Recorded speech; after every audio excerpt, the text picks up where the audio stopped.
Capítulo 23. Levantando-se toda a assembleia, levaram Jesus a Pilatos.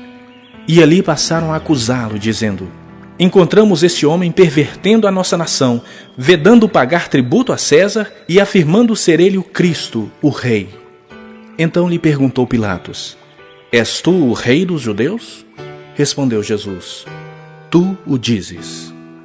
Disse Pilatos aos principais sacerdotes e às multidões: Não vejo neste homem crime algum.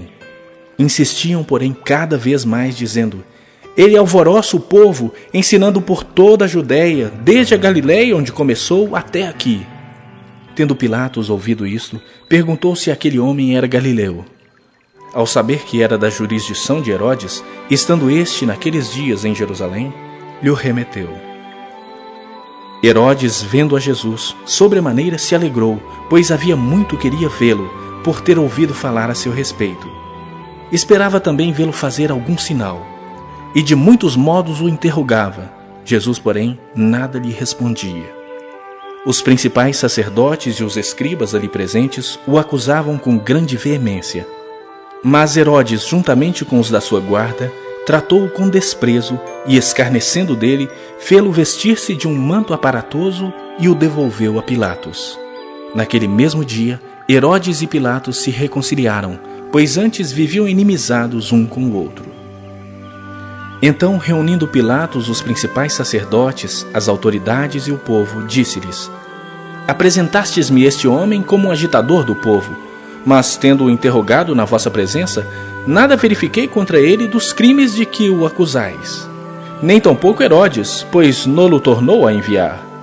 É, pois, claro que nada contra ele se verificou digno de morte. Portanto, após castigá-lo, soltá-lo-ei. E era-lhe forçoso soltar-lhes um detento por ocasião da festa. Toda a multidão, porém, gritava: Fora com este! Solta-nos Barrabás! Barrabás estava no cárcere por causa de uma sedição da cidade e também por homicídio. Desejando Pilatos soltar a Jesus, insistiu ainda. Eles, porém, mais gritavam: Crucifica-o! Crucifica-o! Então, pela terceira vez, lhes perguntou: Que mal fez este? De fato, nada achei contra ele para condená-lo à morte. Portanto, depois de o castigar, soltá-lo-ei. Mas eles instavam com grandes gritos, pedindo que fosse crucificado. E o seu clamor prevaleceu. Então, Pilatos decidiu atender-lhes o pedido. Soltou aquele que estava encarcerado por causa da sedição e do homicídio a quem eles pediam. E, quanto a Jesus, entregou-o à vontade deles. E, como o conduzissem, constrangendo um cireneu chamado Simão, que vinha do campo, puseram-lhe a cruz sobre os ombros, para que a levasse após Jesus. Seguia-o numerosa multidão de povo, e também mulheres que batiam no peito e o lamentavam. Porém Jesus, voltando-se para elas, disse: Filhas de Jerusalém, não choreis por mim. Chorai antes por vós mesmas e por vossos filhos. Porque dias virão em que se dirá: Bem-aventuradas as estéreis que não geraram nem amamentaram. Nesses dias dirão aos montes: Caí sobre nós, e aos outeiros: Cobri-nos. Porque se em lenho verde fazem isto, que será no lenho seco? E também eram levados outros 2 que eram malfeitores, para serem executados com ele. Quando chegaram ao lugar chamado Calvário, ali o crucificaram, bem como aos malfeitores, um à direita, outro à esquerda. Contudo, Jesus dizia: Pai, perdoa-lhes, porque não sabem o que fazem. Então, repartindo as vestes dele, lançaram sortes. O povo estava ali e a tudo observava. Também as autoridades zombavam e diziam: Salvou os outros? A si mesmo se salve, se é de fato o Cristo de Deus, o escolhido. Igualmente os soldados o escarneciam e, aproximando-se, trouxeram-lhe vinagre, dizendo: Se tu és o rei dos judeus, salva-te a ti mesmo. Também sobre ele estava esta epígrafe em letras gregas, romanas e hebraicas: Este é o rei dos judeus.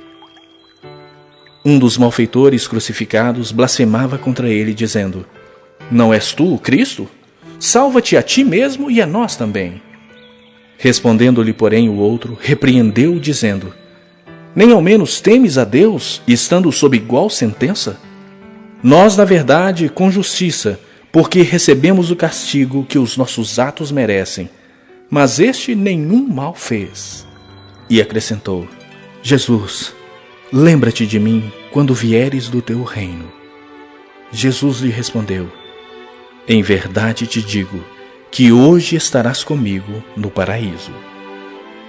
Já era quase a hora sexta, e escurecendo-se o sol, houve trevas sobre toda a terra até a hora nona.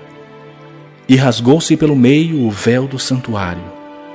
Então Jesus clamou em alta voz: Pai, nas tuas mãos entrego o meu espírito. E dito isto, expirou. Vendo o centurião o que tinha acontecido, deu glória a Deus, dizendo: Verdadeiramente este homem era justo. E todas as multidões reunidas para este espetáculo, vendo o que havia acontecido, retiraram-se a lamentar, batendo nos peitos. Entretanto, todos os conhecidos de Jesus e as mulheres que o tinham seguido desde a Galileia permaneceram a contemplar de longe essas coisas. E eis que certo homem, chamado José, membro do Sinédrio, homem bom e justo, que não tinha concordado com o desígnio e ação dos outros, natural de Arimateia, cidade dos judeus, e que esperava o reino de Deus, tendo procurado a Pilatos, pediu-lhe o corpo de Jesus, e tirando-o do madeiro, envolveu-o num lençol de linho e o depositou num túmulo aberto em rocha, onde ainda ninguém havia sido sepultado. Era o dia da preparação e começava o sábado. As mulheres que tinham vindo da Galileia com Jesus, seguindo, viram o túmulo e o corpo como fora ali depositado. Então se retiraram para preparar aromas e bálsamos, e no sábado descansaram segundo o mandamento.